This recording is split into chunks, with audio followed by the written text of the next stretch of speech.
Por lo que corresponde al homicidio de Erika Cassandra Bravo Caro, quien fue localizada sin vida el pasado día sábado 6 de diciembre en las inmediaciones de la carretera de Uruapan, cerca de la comunidad indígena Las Cocinas.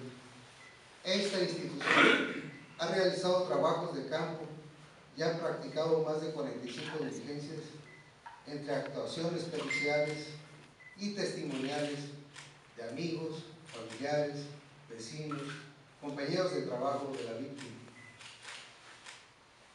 Respecto a este caso, y por la naturaleza del asunto, esta Procuraduría se reserva por el momento proporcionar mayores datos con el propósito de no afectar el desarrollo de la investigación.